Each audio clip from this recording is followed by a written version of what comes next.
All right. Book of Gleanings. Gleanings 1:5.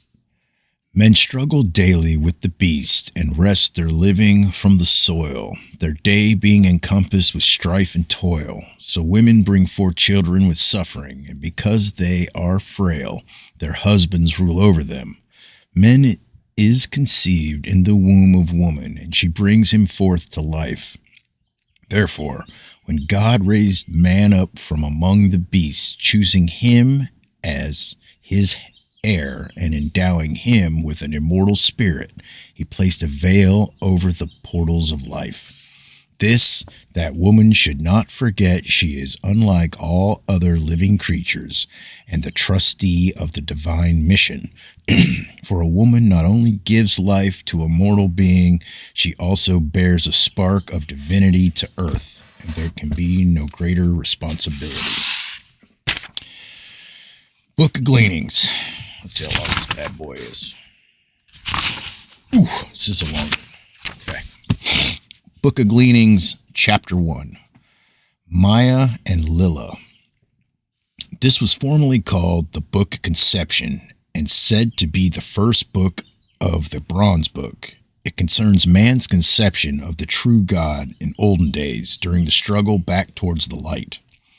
Once all men were dark and hairy, and in those days women was tempted by the strength and wildness of the beast, which dwelt in the forest, and the race of man was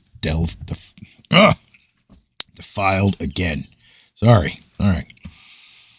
Some days the tongue works, some days it don't. I'll keep going. Therefore, the Spirit of God was wrathful against women, for hers was the responsibility to reject the beast within and without, that she might bring forth children of the light to walk in the light. For in man there is beast and God, and the God walks in light, and the beast walks in darkness. Now because of the wickedness that was done, there are among men those who are the children of the beast, and they are a different people.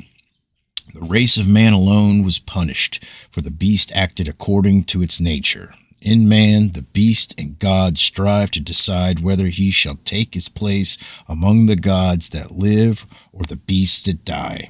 And women, in her weakness, betrayed him to the beast.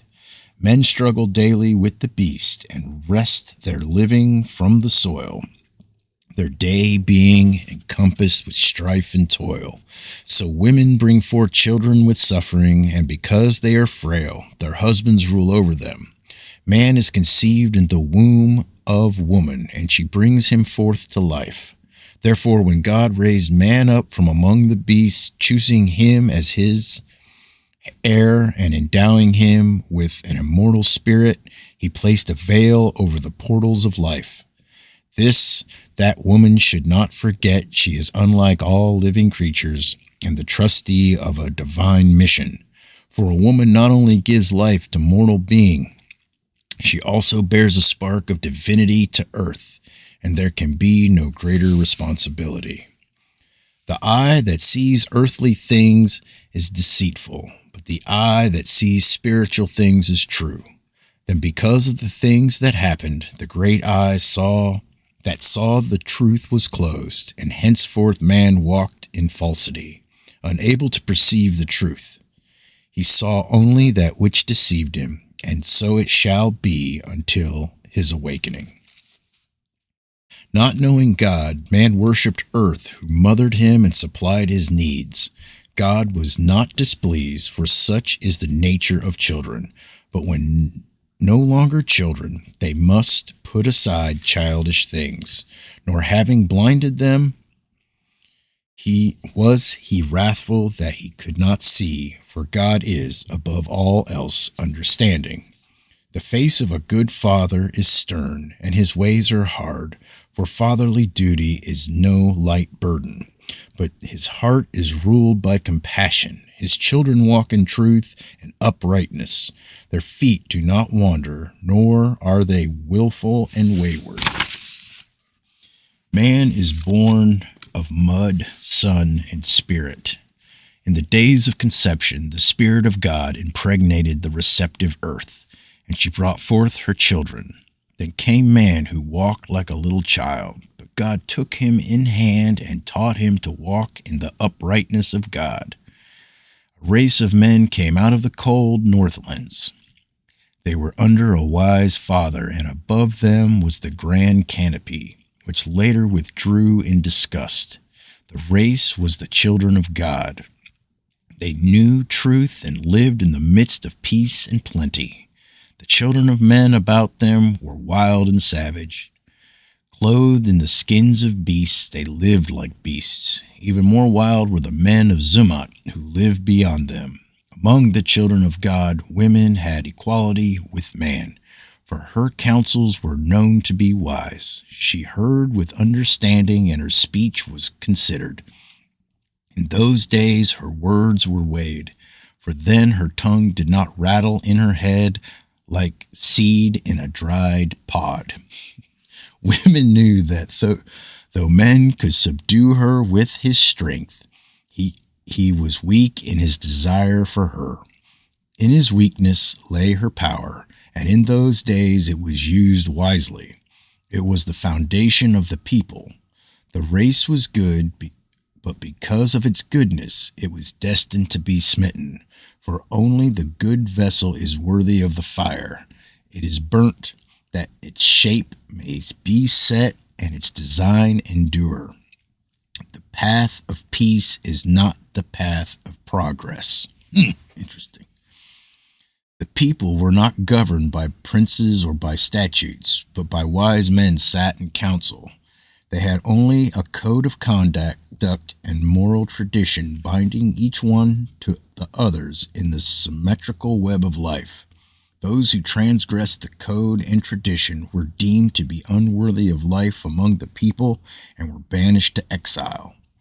Among the children of men, woman was the chattel. She was subject to man, an object for the satisfaction of his lust and the servant to supply his needs. He subdued her and kept her in servitude, for her betrayal of man was known even among them, and it was never forgotten, nor could it be forgiven. The children of God valued women highly and protected her from crudeness and cruelty, and her standing was such that she was awarded only to the most worthy of men. They held her in respect, for to them she was the fountain of life within their race, the designer of its future. Yet even so they had to restrict her, for she was inclined to be willful and unheeding of her responsibility. People flourished, and from generation to generation grew in stature and comeliness. They were the rising tidewaters of mankind surging towards its destiny. The right of a man to a mate was decided according to his standard of thought, his uprightness, the manner in which he upheld the code and tradition, and his dealings with man and woman. The fittest men could choose a mate among all women, but lesser men could seek only among the less desirable, according to a known standard. To some, having only the outward appearance of men, no mate was given, while the noblest men could take additional ones from among the ranks of lesser women. Thus the race ever tended to improve, according with its design. It's a lot like the Bach Saga, if anyone's ever read that. That's an interesting way they did it as well. The council of the people knew well the strength of man's desire for women. The force of the urge was not wasted, for their forebears had harnessed it to the vehicle which carried their race to greatness above others. The race, which could properly channel the forces contained within itself, was ready to control the forces beyond itself. The greatest forces man can harness to his benefit are those lying within himself, but the underlying strength of the people lay in the morality of its women, for this was the strength that governed, because it was the safeguard for something of value. Men strive for gold and value it because it is something not easily attained. If gold could be gathered by the handful, men would scorn it. Its power is in its scarcity. Then it happened that one man became arrogant in the strength of his manhood and pride of place. His thoughts inclined towards himself rather than towards the welfare of the people. He scorned the old ways, declaring the code and tradition an unnecessary burden laid on the backs of men. He said, "Why should we carry the burden of things which have come down to us from our fathers? How do we know they walked with wisdom? How can we say that what was good for them is good for us?" Because of his unruly speech and wayward ways, the council banished him for a time, and had he remained apart, his heart would have been humbled in wisdom. But among the children of God there was a woman, one of the most desirable and fair, who interceded for him so he might return to dwell among them, it being in their code that the wayward could always regain their place. The woman sought him out in the wilderness, and coming upon him said, "Though because of my heart you appear to me as the finest of men, in the eyes of the elders you are unworthy to claim me. Therefore I have spoken to you. Now come, go before them yourself, and say the wilderness has changed your ways. By doing so, you will find favor with the council, and, perchance, I may become your mate. The strength and courage I admire place you high in the regard of men and in favor with the elders, but your wayward and inconsiderate spirit is unworthy of your body. Though you find favor in the eyes of the young and foolish women, who see only the outwardness of your body and thereby become more foolish, the eyes of the wise woman see your naked spirit and are not deceived. Therefore, disregard the glances of foolish maidens and carry yourself well. Act in such a manner that you find favor in the sight of the wise woman. And, said she, am I not Maya, the most desirable of women, one whom all men seek? Yet will I remain reserved only for you, therefore be not unworthy of me. The man came out of the wilderness and wastelands. He went before the council of wise women and said, What must I do that I may have this woman for a mate? For I desire her above all things, even above my own life. For her I will become the most worthy of men among the people. Her standard being high, I may not possess her otherwise. The wise woman answered him, saying, For so long shall you conduct yourself in this manner. And they set him a time and a task, that it should be well. The task was to be done with heart as well as deed. But the man accepted it gladly, his heart not in that day, but in the days to come. The council and the elders said, What the wise woman have done is good. It will be well to the people's benefit. The man rose manfully to the task and was magnificent in his manhood, his new ways gladdening the hearts of all the maidens, many of whom were disturbed by strange stirrings within their breasts. Among these was the less comely and desirable, whose heart burned hotly for him, her thoughts resting upon him continually. But she knew that in his sights she was of little account. Her name was Lila. It happened that, arising early one day, she saw the man depart into the forest by the swampland, going about his task, and she took counsel with herself and followed him. She came upon the man while he rested in a place of solitude, and, approaching, spoke softly, saying, It is your servant Lila, O my lord. Are you not weary with the task burdening your days? Also that you lack companionable gladness to lighten it. Where is she who set the load upon your strong back? Where is my kinswoman who, without doubt, is more comely and very much more desirable than I, and, therefore, a very fitting reward for your heavy labors? Does she rest in the shade, or is she gathering fruit back in the gardens? Without doubt, her thoughts are with you, but is she not unduly hard-hearted in that she fails to comfort you. For is it not in the nature of woman to come to man and lighten his burden with her softness? Is it not in the nature of woman to be yielding and submissive, that man may rejoice in his strength? Is it perhaps that, despite her loveliness, the heart of this woman of your desire is not the heart of a woman? Is it like the mock orange, sweet to look at, but bitter to bite? Or is her heart in the keeping of the elders, that she prefers the ways of the old to the ways of the young? What has she done to you? Has she not humiliated your manliness by harnessing it like an ox to the customs of the people?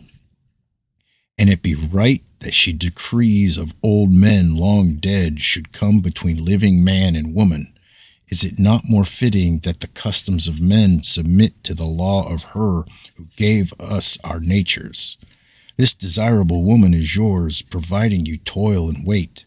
She is yours, but not without conditions. She does not come without reservations as a woman should, but like a man who comes to an ass, bridle in hand. Alas, that I lack the loveliness which places the yoke upon you, but beneath. I lack nothing, and am as much a woman as any. My heart burns for you with a flame that comes nigh to consuming my body.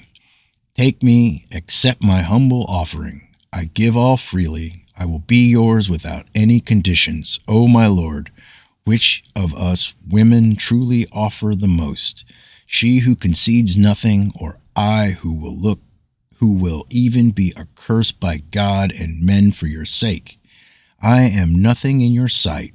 We require no sacrifice from you on my behalf. I ask nothing, and I offer all a woman can.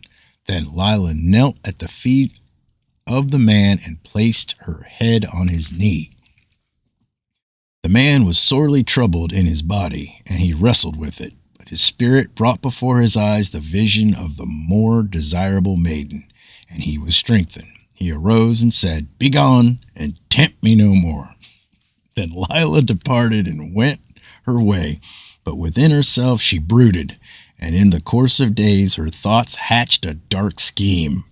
She mixed a forbidden potion from herbs, and putting it into a pitcher of water with honey, took it to the man as he toiled in the heat of the declining day. Seeing her, the man said, Wherefore have you come again? And she answered him, saying, My lord, your servant brings a much lesser offering, one you need not fear as you did the greater one, a humble gift of refreshment.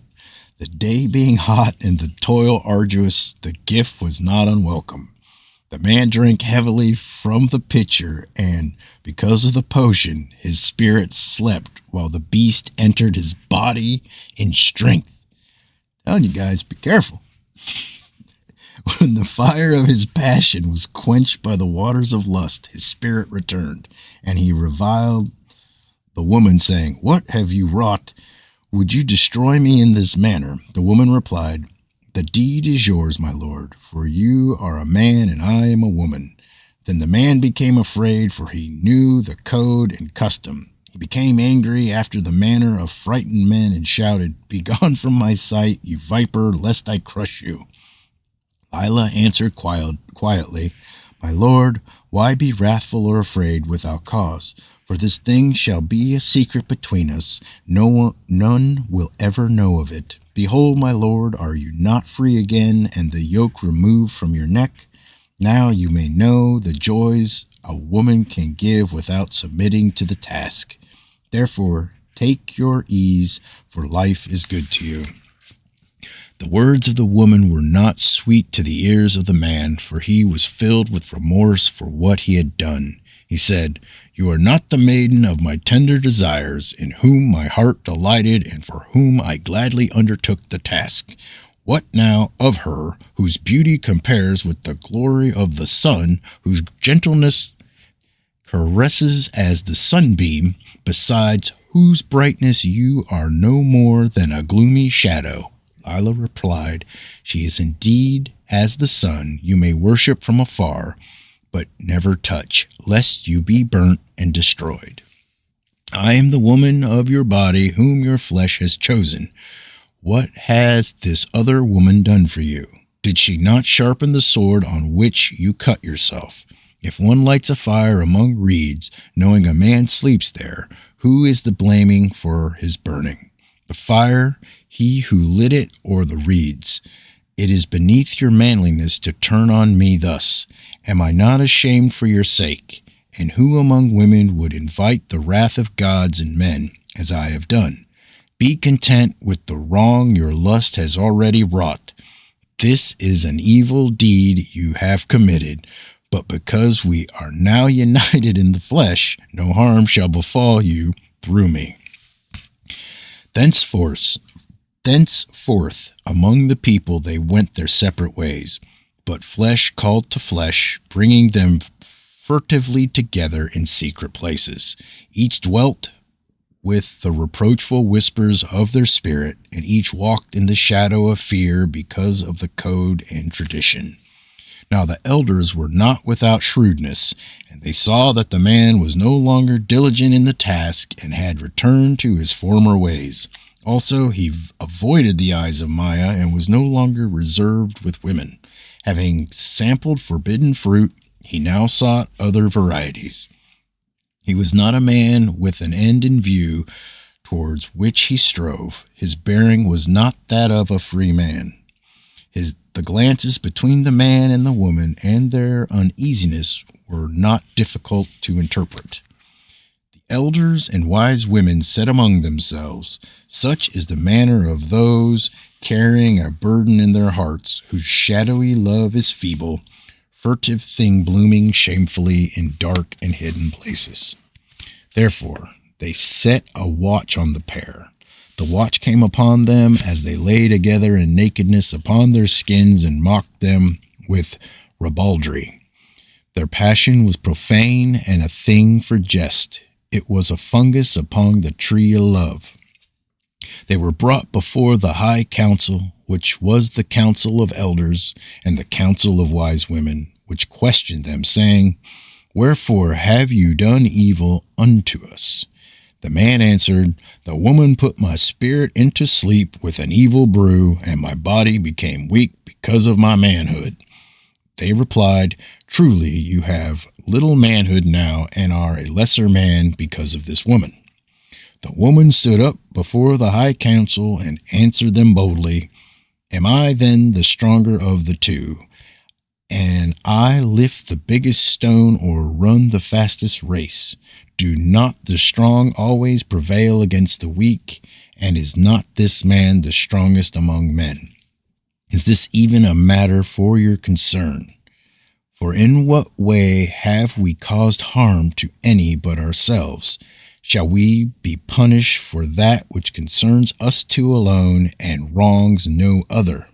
The high council replied, The deeds of any person affecting the lives of others are the concern of others. Though it were done in secret between yourselves, were not the effects displayed in your eyes for all to see? Does the man serve the people better because of this thing, or does he serve them less well?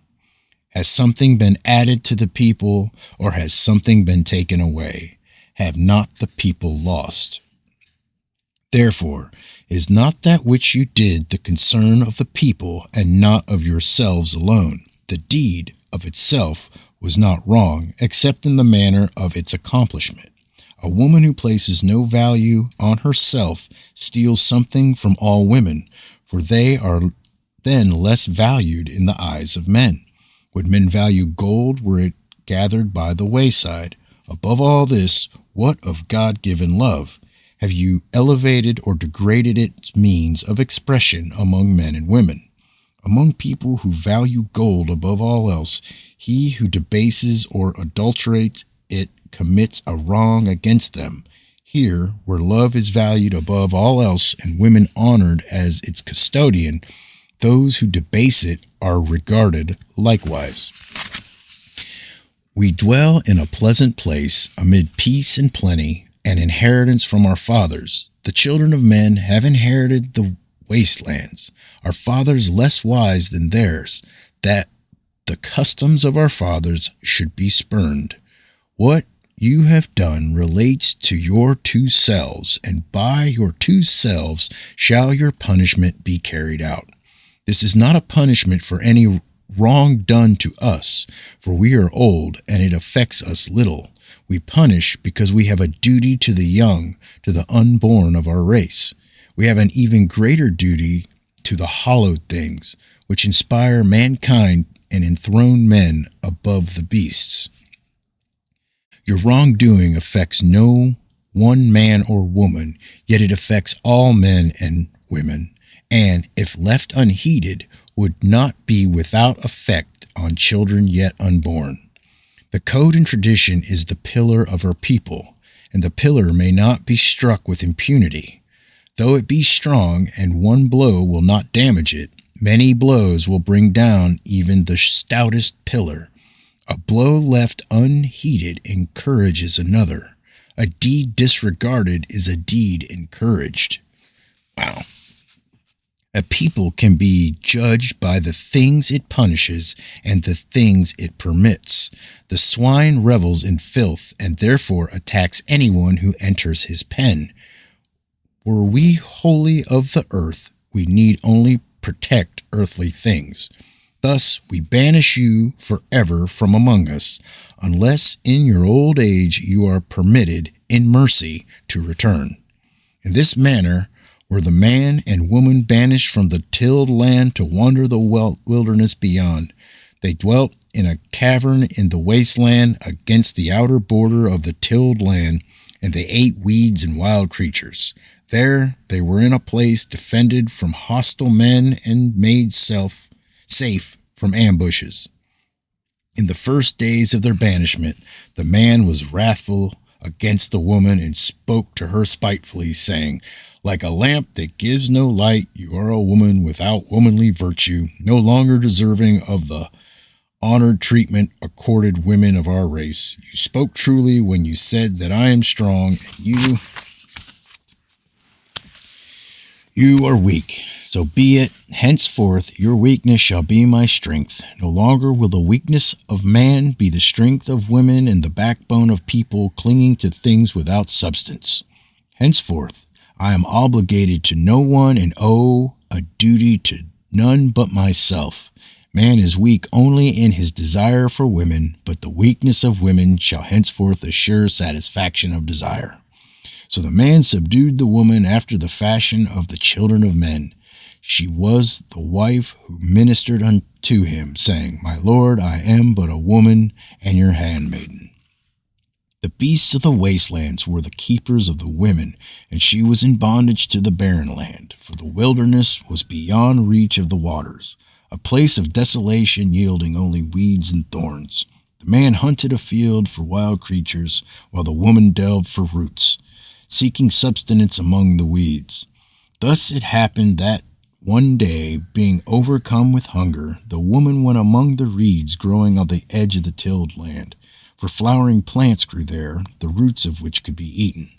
While engaged in gathering, she was seen by a husbandman tilling the fields, who, coming upon her stealthily, said, "Woman, I see you. Are you not the one who was banished? If so, the custom decrees you will have to die, for it is forbidden to re-enter the fertile land, having been cast out." Then the woman, being still in the water, loosened her girdle, and letting down her hair, said, "Honored I may no longer be, perhaps die I must, but am I not still a woman while I live? If you see me otherwise than as a woman who can please a man by the ways of women, then I say you cannot be a man. Yes, I am the woman your brother seduced, the frail victim of his lust. Perhaps it is better that I die quickly by your hand than starve slowly in the wasteland. Death can hurt me no more than life, which has revealed me to the evil of men. Let me die now for the wrongdoing of your brother." So saying, she came out of the water. The husbandman did not slay, but instead he dallied with her until the evening. The woman said, "Ere he departed, this shall be a secret between us, For there is none other nearby to see us here. Give me food that my flesh may be firm and my heart gladden, that I may come often to this place. Thus in the days that followed, the woman went many times to the waters and in other places where there were other men. Therefore she no longer had to delve for roots, nor did she toil in the wilderness. Then the children of God banished other men into the wastelands because of the woman. And the man, seeing how this came about, said, Is my affliction because of you never to end? The woman answered, My Lord, this thing I did for your sake. See these others. Are they not outcasts in the wilderness, men without a chief to rule over them or a hand to guide? Gather them together, that they may hunt for you and serve you, rule over them, and become powerful. What I have done for you alone.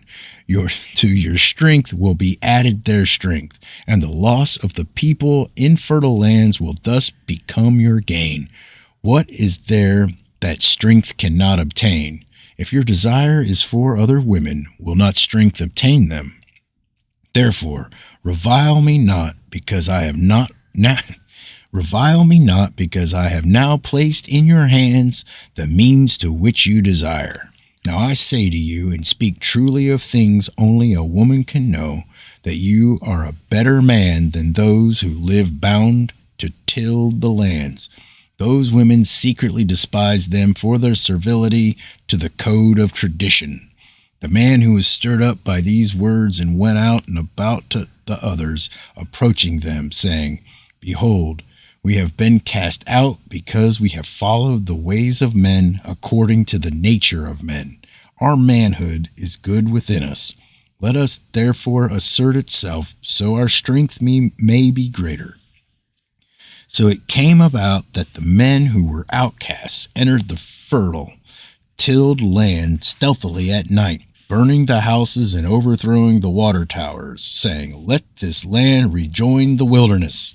They slew menfolk and carried the women and children away. They stole sheep, goats, and cattle. Then they withdrew to the fastness of the wastelands. There they built an encampment and fortified it with walls and ditches. And they made war upon the children of men and prevailed against them. They ruled their women sternly and made them chattel, buying and selling them like cattle. When men said, Come, the woman came. And when he said, Go, she went. And her yielding back and on her submissive head, he dissipated his wrath. On her servile body, he satisfied his lust. Lila was a true daughter of the women who betrayed the first race of men. It is written of her that when her sons grew to manhood, she caused them to kill and eat their father, so they might gain lifelong strength and wisdom. Man kept woman in bondage, for he knew from his own knowledge of her ways that she was not to be trusted. Henceforth, she could not walk freely among them, for they knew that, though woman was weak and men strong, by womanly guile, she could exploit his weakness among the outcast people and the children of men. Woman was the subject to man, and he imposed his will upon her and dominated her. In this manner, women wrought her own downfall and the destruction of those who held her in high regard. Her charms, the cast at the feet of those who trampled them underfoot. Woman was not yet fitted to be the free guardian of the portals of life. She was never wise enough to choose the fathers of the race, for she was ruled by womanly waywardness, not by wisdom. Sounds like that's like the start of the oldest profession in the book.